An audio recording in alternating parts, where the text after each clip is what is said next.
Okay, here we go. We're going to welcome them first. Welcome. Start. Yes. Welcome, welcome. Welcome, welcome. Thank you for being here, coming. Please turn off mobile phones. Yes. Thank you. Thank you. Wow, great to see everybody. Oh, and there's a couple empty seats if people need seats.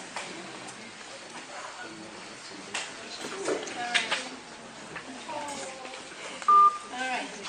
Well, first we say who we are. Yeah, I am Susan. I am Susan.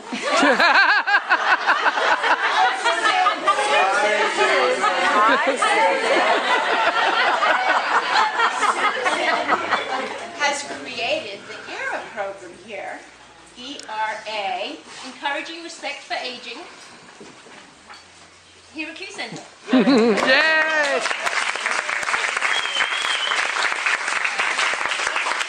And Susan is the one who has convened the writing, the narrative groups that all these people came out of. Their stories were written in the narrative groups, and we get to hear them, some of them, tonight. Okay. I'm Rhea, and I have helped shape and direct this presentation.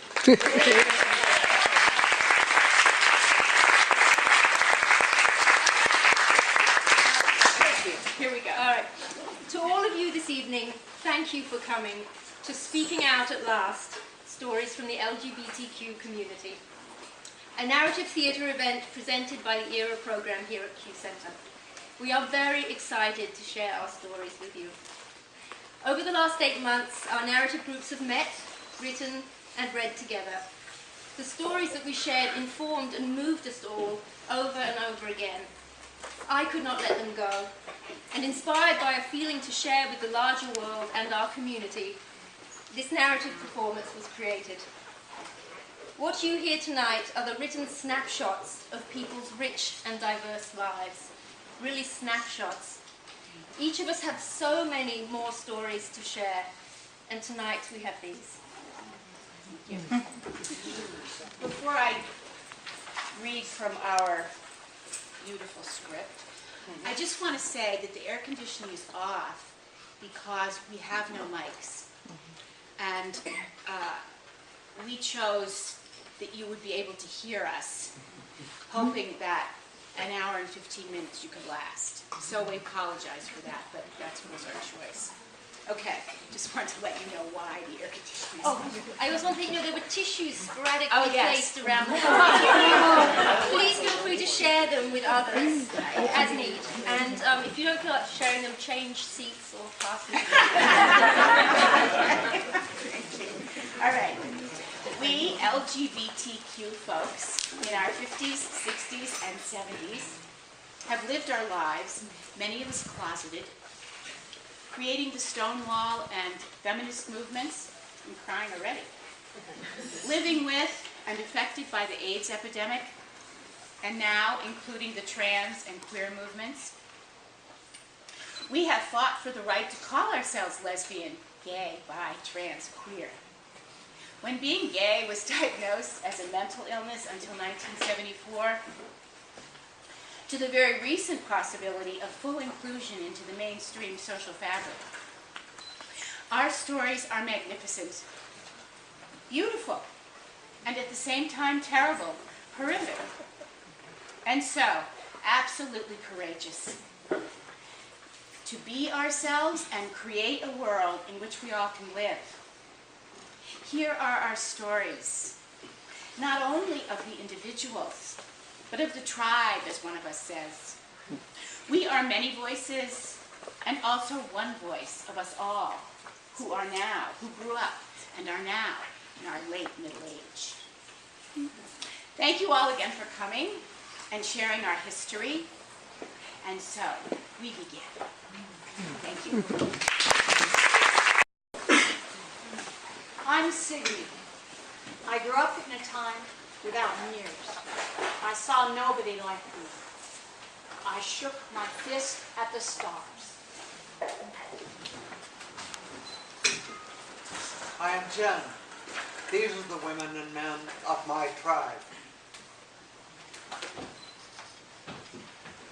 I am Jim. We loved and looked out for each other, and we shared an idealistic vision of a just world. I'm Sheila. Driving up on her shiny chrome and blue metal motorcycle, replete with leather jacket, flannel shirt, and steel-toed boots. She is a lesbian for sure. I'm Ricky. The last 10 years have been perhaps the most revealing, difficult, and wonderful for me. Can a person really take until their 50s and 60s to find themselves? I'm Chris. We felt like we were in the forefront of the new lesbian motherhood movement, and we were breaking barriers along the way. I'm Vern. This was the beginning of the gay cancer. Men were starting to drop like flies around me. I attended memorials, sat with friends who lost partners, and the Castro was heavy with sorrow. I am Jamie. It is a wonder I survived these years.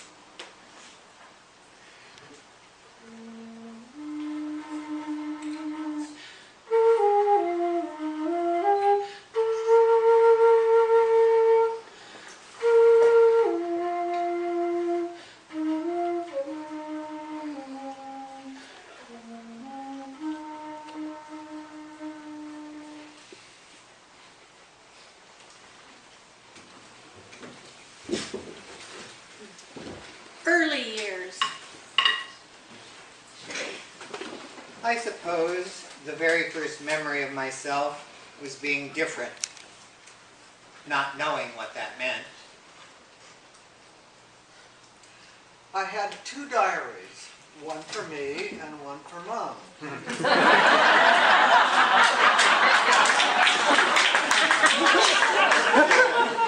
Though I never wrote, what I would later come to know was the rising tide of my desires. Who I was and what I felt would have been better understood by others than myself. So I had 2 diaries. Neither was for me.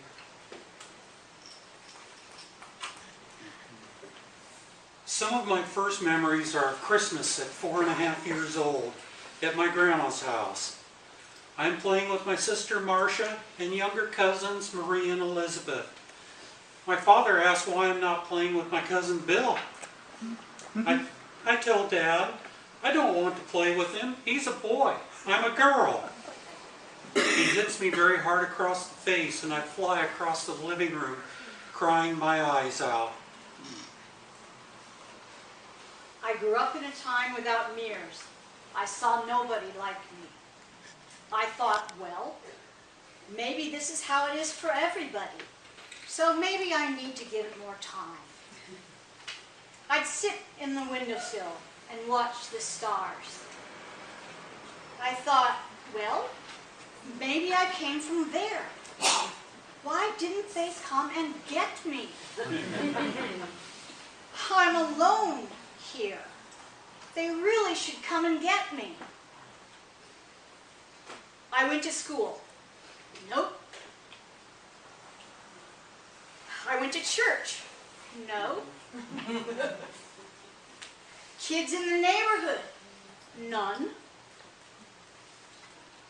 I'm the only Protestant kid in a block of Catholics. Maybe that was it. I got put in the wrong neighborhood. But nobody was like me. No, just a me. I felt different, but managed to fit in with most kids. It seems I had a lot of friends, but was never really close to anyone in particular. Maybe I was in the wrong family. My brother seemed okay. From the earliest time I can remember, Mother would say, "I'll make a lady out of you yet." I'd already looked at enough ladies, and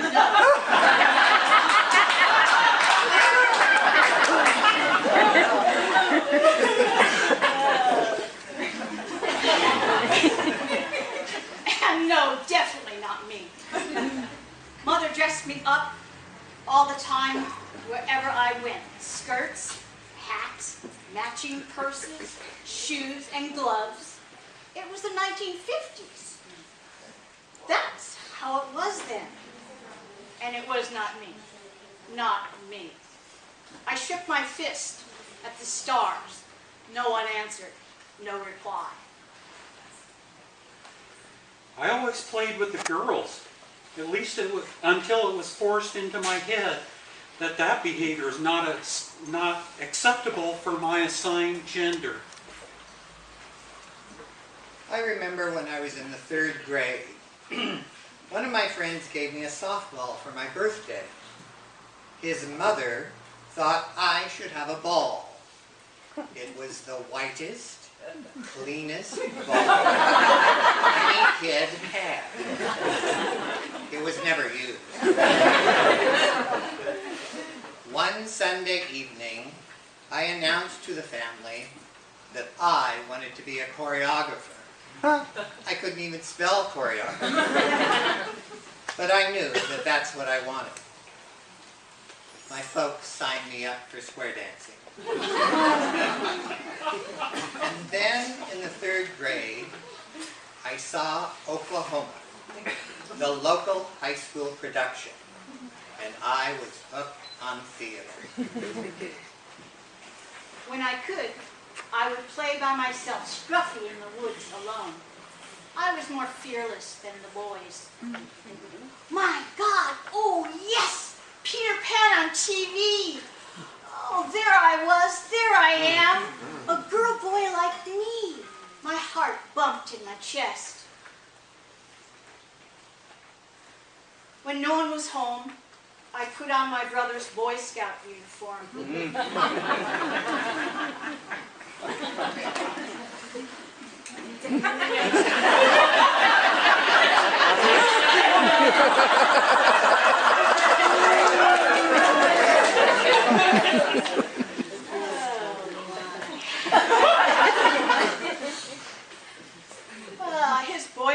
His Boy Scout uniform. I slicked back my hair, looked in the mirror, and yes, there I was. I'd be okay in measured, quick seconds. 3rd grade, I slicked my hair back in the girls' bathroom. Mrs. Baldwin hated me. I knew I was dangerous. I must keep hidden. Hidden or not, I was a dangerous one.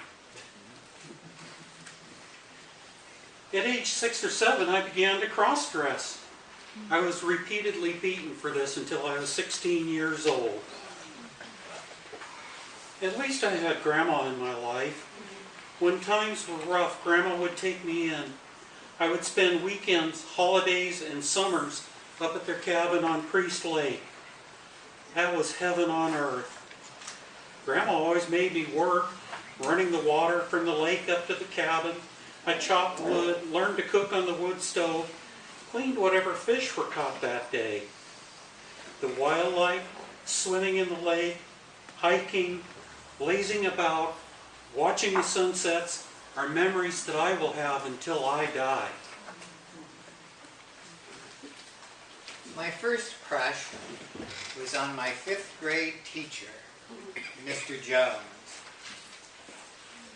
Back then, male teachers wore white shirts and ties.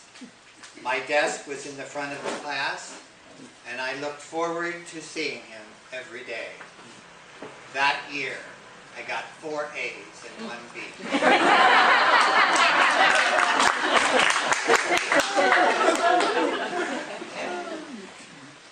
I saw her, my 4th grade teacher. Once, our eyes met, There was a great flash of knowing. Then she quickly turned her eyes from me. I never saw me mirrored in her eyes again. There were no mirrors for me, not for a kid like me.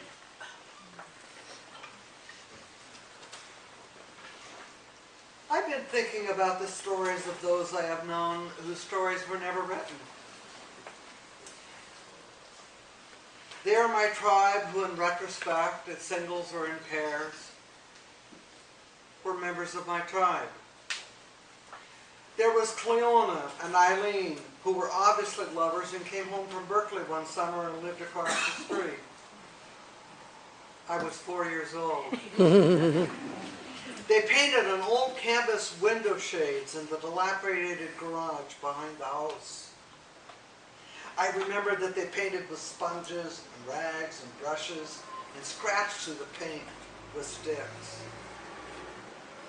Cleona likely saw my mother swat me with a hairbrush when I resisted her efforts to comb out my long curly hair. Cleona set me on a stool in their backyard and carefully combed and brushed the long strands while finding stories for me of things she found. Tigers and zebras and monkeys. Odd. I think I can still... I'd like to thank David Bowie, who in the 70s drew me to his persona in those days of glam rock. Ground control to Major Tom, commencing countdown, engines on.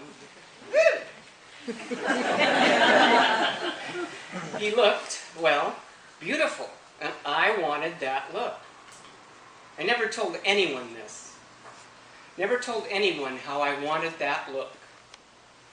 Never told anyone I was ordering makeup by mail because I was terrified to buy it in store. Living alone at this time, I was trying different looks, but I could never venture out of my apartment like that. I did get perms, because they were acceptable on guys then. I tried puffy shirts, loud plaid pants, and platform shoes.